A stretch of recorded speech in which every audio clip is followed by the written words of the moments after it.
¿Es posible la felicidad en nuestro mundo cultural y natural? Quinta parte. Martin Heidegger, quien insiste que la existencia humana es ante todo práctica e interesada, plantea que el ser en el mundo o existencia consiste en preocuparnos por nuestro lugar en el mundo y no tanto en conocer este, y por ello una de sus principales especulaciones teóricas son las emociones o estados de ánimo. Heidegger habla solo ocasionalmente sobre las emociones específicas, pero los estados de ánimo son, para él, la base misma de la conciencia humana, y no interrupciones ocasionales o estados en que a veces estamos sombríos o alegres. 118. Este pensador no nos brinda tanto una nueva perspectiva de los estados de ánimo o emociones, sino más bien una novísima e interesante visión de nosotros mismos y de nuestro mundo. Piensa que nos conocemos mejor cuando logramos vernos mientras estamos ocupados y preocupados en nuestra cotidianidad, y no a través de la introspección o adentrándonos en nuestro interior. El verdadero conocimiento de uno mismo no se alcanza siguiendo perpetuamente la pista e inspeccionando un punto llamado el yo, sino más bien vislumbrándonos brevemente a nosotros mismos cuando estamos atrapados en los continuos cambios de la vida. Aquí la idea de un componente mental o subjetivo de nuestras vidas simplemente no desempeña ningún papel. Al estar ocupados y activos en el mundo, adoptamos papeles concretos e interpretaciones de nosotros mismos que expresan de qué se trata la vida en nuestra opinión. Ser humano es estar situado en un contexto mundano, un taller, estudio, supermercado, jardín u oficina. En nuestras situaciones normales de todos los días, antes de la reflexión filosófica o la abstracción científica, nos encontramos atrapados en la corriente usando medios, a fin de alcanzar determinados objetivos o metas. 119. Su análisis de los estados de ánimo o emociones se relaciona con el contexto en el que se propone identificar las estructuras esenciales que posteriormente posibilitan nuestro ser en el mundo cotidiano, el entendimiento, la disertación y nuestro encontrarnos. La primera estructura es la que nos facilita el descubrir un ámbito a las actividades que tienen un propósito, en el cual el conjunto de estructuras logran aparecer en su funcionalidad. La segunda se refiere a la que articula nuestras formas compartidas de encontrar cosas. Y la última, Befindlichkeit, es el que nos revela nuestro modo de ser contextualizado en cualquier momento determinado. 120. El entendimiento nos abre un campo a actividades con un propósito. La disertación articula nuestras formas compartidas de encontrar cosas. Y nuestro encontrar nos revela nuestro modo de ser contextualizado en cualquier momento determinado. Un estado de ánimo es una forma particular en que estamos a tono con el mundo en nuestras actividades. Para Heidegger, siempre estamos en un estado de ánimo u otro. Él da ejemplos como temor, aburrimiento, esperanza, alegría, entusiasmo, ecuanimidad, indiferencia, saciedad, exaltación, tristeza, melancolía y desesperación. Podemos pasar de un estado de ánimo a otro, pero nunca estamos totalmente libres de los estados de ánimo. Los estados de ánimo surgen del complejo holístico de ser en el mundo y pasan por toda su gama. Nosotros vimos que hay una relación recíproca entre nuestras autointerpretaciones y los contextos prácticos en los que nos encontramos. Ser humano es estar contextualizado en una situación significativa, una situación incómoda, peligrosa, vergonzosa, atemorizante o simplemente aburrida. Los estados de ánimo contribuyen a dar forma al significado de estas situaciones. Nuestros estados de ánimo modulan y dan forma a la totalidad de nuestro ser en el mundo, y determinar cómo pueden contar las cosas para nosotros en nuestros intereses cotidianos. A través de nuestros estados de ánimo descubrimos la gama de posibilidades expuestas en nuestro mundo. 121.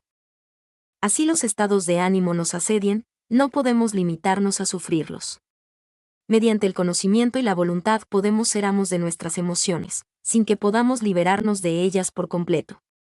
Aunque dominemos un estado de ánimo con otro contrario, nunca estaremos totalmente libres de ellos.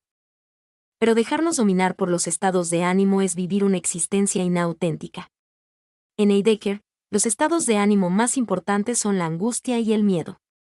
Sin embargo, esa no es la única disposición afectiva, fundamental o no, de la que él se ocupa a lo largo de su pensamiento.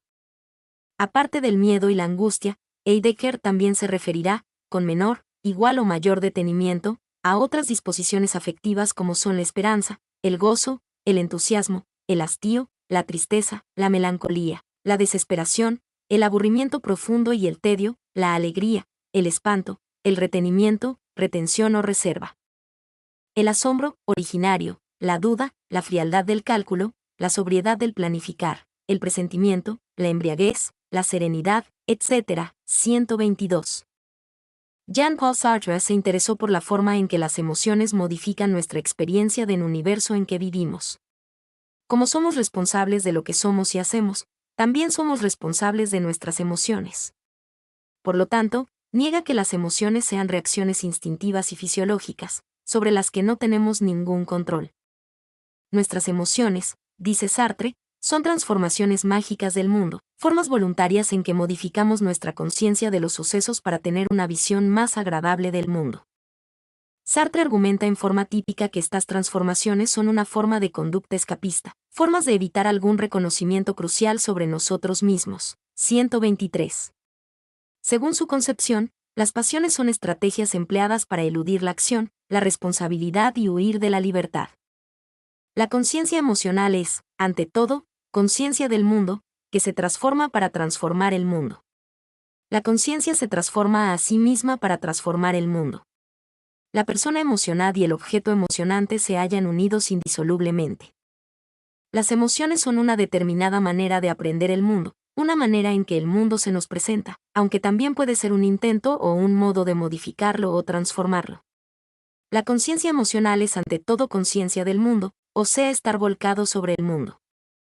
Las emociones son una forma organizada de la existencia, un modo de estar en el mundo. Las cosas, señala Sartre, están en el mundo y no en la conciencia. La conciencia emocional es ante todo irreflexiva, la conciencia emocional es ante todo conciencia del mundo. Esta tesis puede ser ilustrada con recurso a algunas observaciones. Es evidente, por ejemplo, que cuando un hombre tiene celos, y dichos celos en determinadas circunstancias le fuerzan a espiar por la cerradura de una puerta entregándose a esta vergonzosa acción volcando su ser en ello, en ese momento. Los celos mismos lo constituyen tanto psíquica como corporalmente.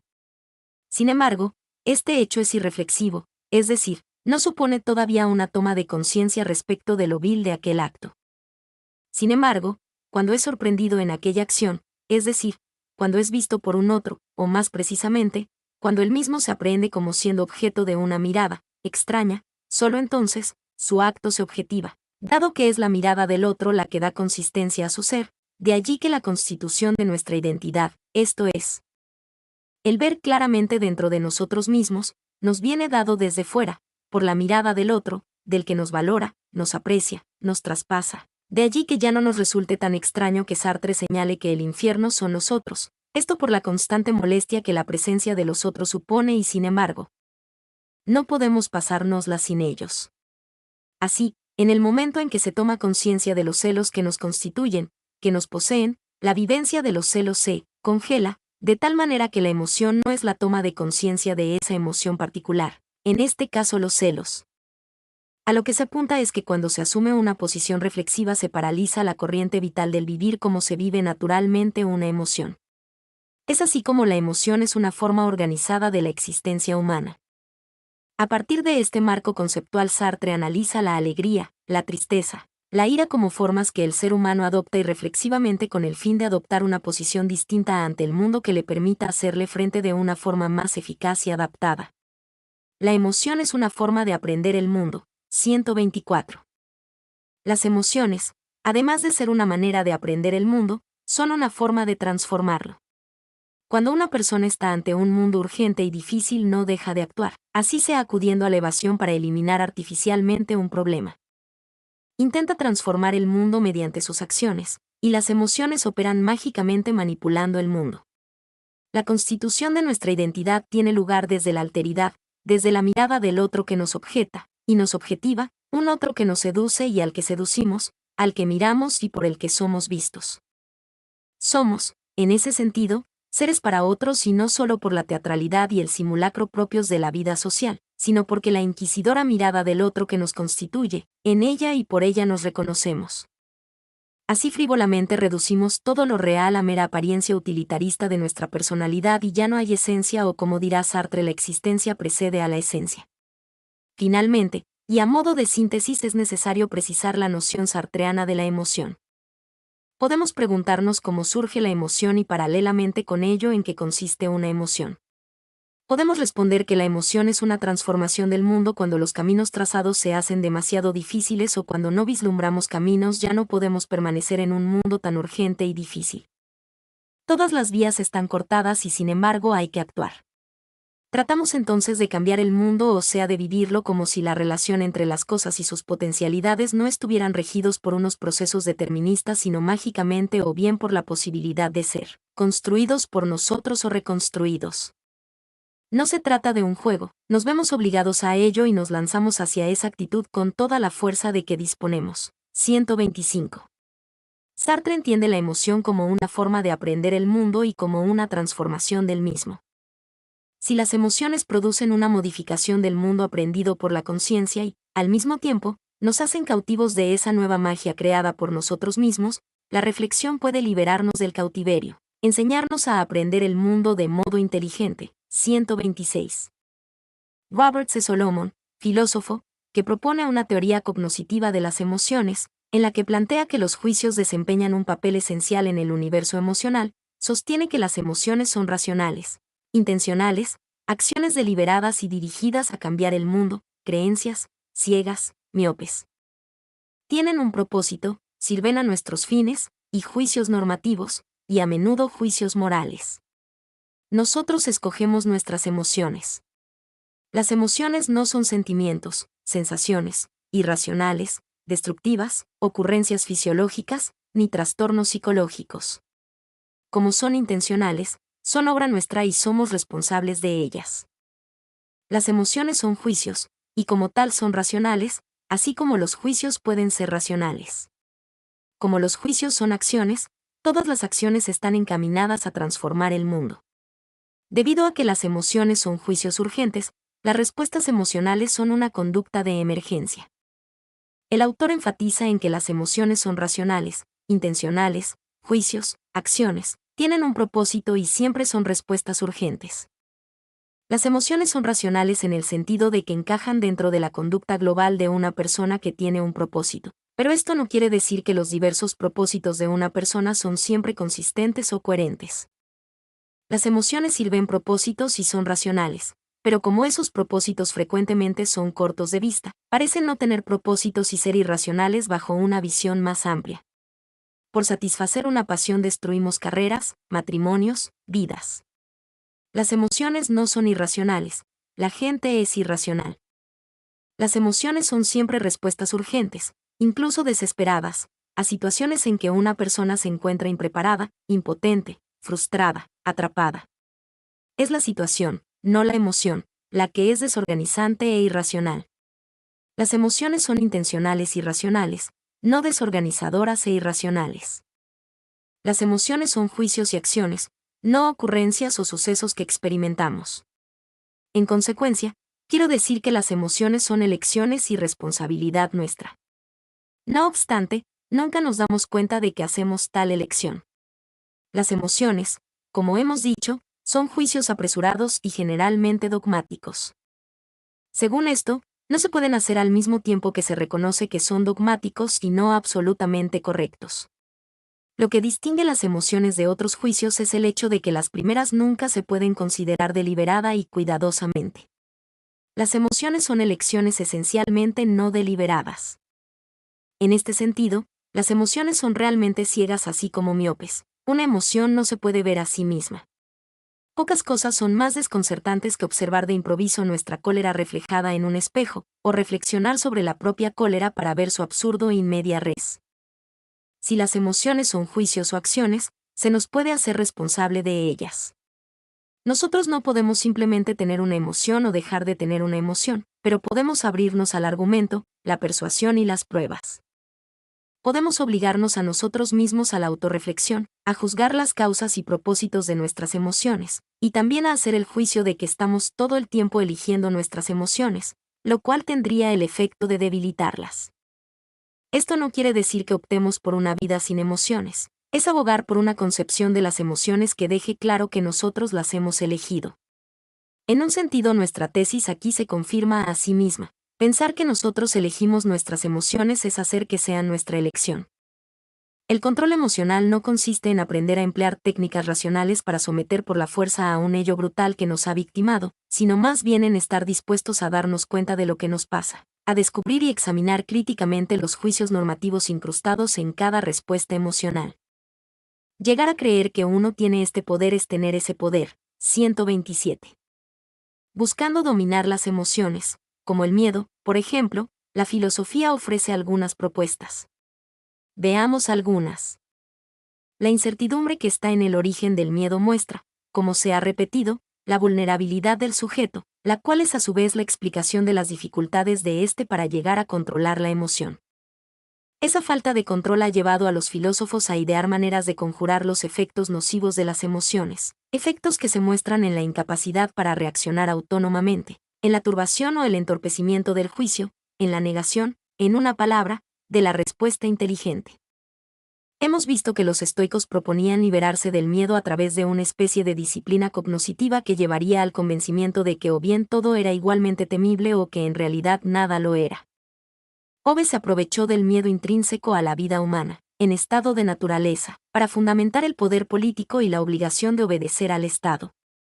Spinoza, por su parte, proponía la transmutación de la inseguridad propia del estado de miedo a una seguridad obtenida por el esfuerzo de conocer aquello que debe afectarnos esencialmente, desactivando cualquier atisbo de superstición o engaño. La forma en que el propio Spinoza vive su fe religiosa, desafiando la ortodoxia de la sinagoga cuando considera que es equivocada y manipuladora, y aceptando para sí las consecuencias de una actitud considerada herética, aceptando la expulsión y la marginación, con la tranquilidad que proporciona el sentirse en paz con uno mismo, es un ejemplo, quizá, de las enseñanzas de sus libros y de qué hay que hacer para pasar de la inseguridad a la seguridad del ánimo. Por lo que respecta a Aristóteles, la propuesta del término medio como criterio de virtud insta a evitar tanto la temeridad como la cobardía, dos actitudes desmesuradas que debe tratar de evitar el hombre valiente. Ni el que lo teme todo y no se atreve a embarcarse en ninguna empresa que merezca la pena, ni el que no teme nada y está demasiado presto a arriesgar su vida por causas nimias son ejemplos de personas virtuosas que han aprendido a controlar el miedo. 128. C. Las emociones desde el universo de la ciencia. Cuando la psicología adquirió su estatus científico, se desligó de la filosofía, y desde entonces las emociones salieron del ámbito especulativo para ingresar en terrenos científicos. A pesar de que la reflexión filosófica continúa en la base de las nuevas teorías sobre el universo emocional, la investigación científica, teórica y experimental, se suscribe, entre otras ciencias, a la psicología, la sociobiología, la antropología, la biología y, últimamente, la neurobiología y neurofisiología. El médico, psicólogo y filósofo William James define las emociones como percepciones de trastornos fisiológicos que suceden cuando nos percatamos de acontecimientos y objetos de nuestro ambiente.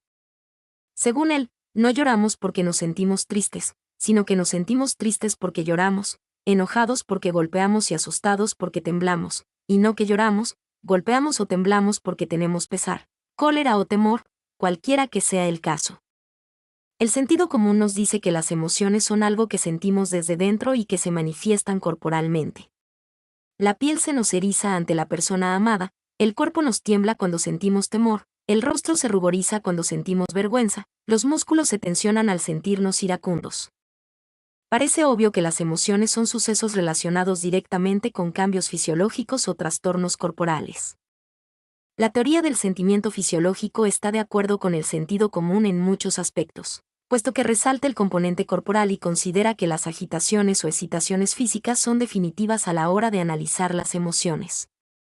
Desde este enfoque se concibe la emoción como un sentimiento, como un modo de sentir análogo al experimentado en las sensaciones, es decir, la emoción es vista como una sensación discernible que posee características espacio-temporales definidas, tiene una ubicación definida en el cuerpo y dura un periodo de tiempo determinado. La teoría de William James constituye una versión paradigmática entre las teorías fisiológicas de la emoción. James, teniendo en cuenta conocimientos básicos sobre el sistema nervioso humano, controvierte la tesis que concibe las emociones como estados mentales y en su lugar afirma que los cambios corporales siguen directamente a la percepción del hecho existente, y que nuestro sentimiento de esos cambios a medida que ocurren es la emoción. 129. La realidad exterior para James Lo mismo que para Descartes, es la que provoca los cambios corporales que dan lugar a la emoción. El pensamiento filosófico de James sobre las emociones se resume en su conocida afirmación de no lloramos porque estamos tristes, sino que estamos tristes porque lloramos. El filósofo, semiólogo y psicólogo John Dewey teoriza que las emociones, como formas de experimentar el mundo, están dirigidas hacia cosas del ambiente que poseen cualidades emocionales que nos atemorizan, alegran o entristecen. Dewey argumenta que los trastornos fisiológicos y las conductas abiertas que caracterizan a determinada emoción son necesarios para que podamos manejar una situación emocional en forma deliberada. Por ejemplo, retener el aliento, mantener fija la atención y prepararse para la fuga son todos movimientos cautelosos y juiciosos al manejar una situación atemorizante. 130. Las emociones, según su teoría, incluyen un sentimiento, una conducta deliberada y un objeto que tiene cualidad emocional. El primero es el componente sensorial o sentimiento. La segunda es el componente intelectual o idea del objeto de la emoción y tercero es la disposición o forma de comportamiento, una disposición a comportarse, o una forma de comportarse. La idea del objeto de la emoción, así como el sentimiento peculiar de una emoción, son productos de la conducta emocional. La emoción es, psicológicamente hablando, el ajuste o tensión del hábito e ideal, y los cambios orgánicos en el cuerpo son los ajustes literales, en términos concretos, de la lucha de adaptación. Podemos recordar una vez más las tres fases principales presentadas en este ajuste, que ahora nos dan la base para la clasificación de las emociones. Quizá no sea posible ajustar la función vegetativa, motora, el hábito, a la función senso, motora o ideo, motora. Puede haber un esfuerzo, o puede haber un éxito. El esfuerzo, además, tiene también una doble forma, la que depende de si el intento se encamina principalmente a usar las reacciones formadas a fin de evitar o excluir la idea o objeto, poniendo otro en su lugar, o de incorporarlo y asimilarlo, por ejemplo, terror y cólera, miedo y esperanza, remordimiento y complacencia, etc. 131.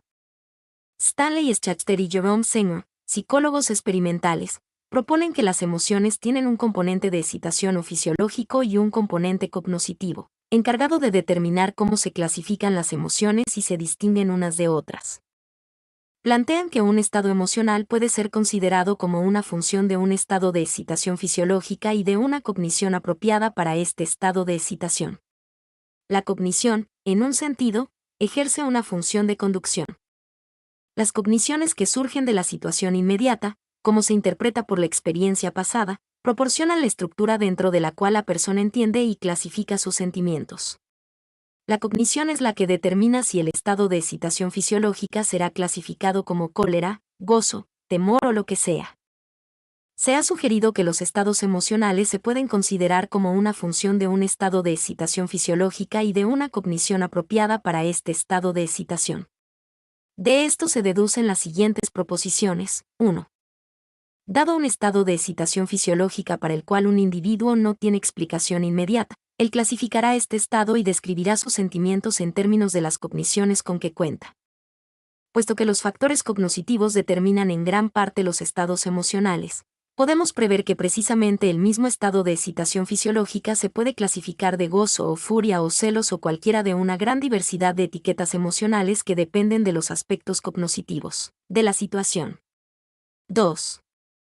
Dado un estado de excitación fisiológica para el cual un individuo tiene una explicación completamente apropiada, no surgirán necesidades evaluativas y el individuo probablemente no etiquetará sus sentimientos en términos de las otras cogniciones con que cuenta. 3.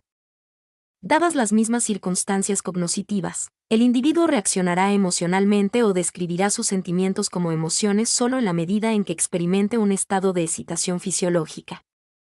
Mi nombre es Demim. Soy tu asistente personal. Mi sitio en internet es demim.es.tl.